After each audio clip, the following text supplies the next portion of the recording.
protected. Then I could be in court saying my lord and my lady.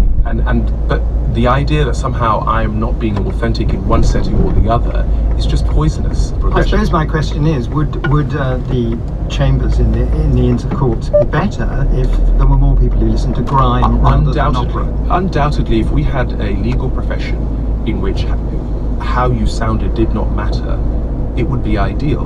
But then there's a difference between the world as I would like it to be and the world as I find it. The world as I find it is a British culture that is completely and utterly upset. When we remove friction or challenge from our lives, are we losing more than we gain? Alex Smiles presents This time with a sort of quiz about farm machinery. Josh will put different kit around our farm and visitors follow a trail and guess what it's using? You've got a choice to make.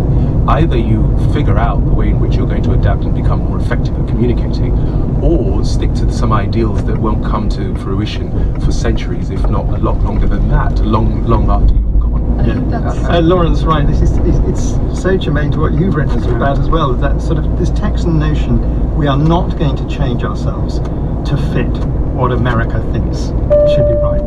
They're sort of fiercely loyal to a certain notion of a way of speaking, a way of being, aren't they?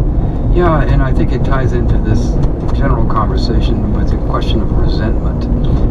As growing up in Texas, I felt resentful of the Eastern establishment, but you know, this resentment is a powerful force in I think all of our societies, and I think Donald Trump is a perfect expression of the resentment that so many people in America felt towards the mainstream political establishment. He is an expression of it, and the resentment against the West.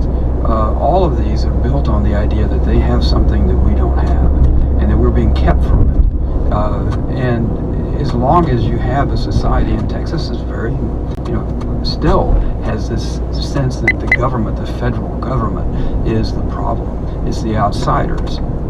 I think it's the sense that there is a club, and you talk about joining the club, and I joined the club too, but there's still a sense that I don't belong. That I'm in. You mean in New York, in a journalistic world in New York? Right. Like when my editor asked me to explain Texas, it was like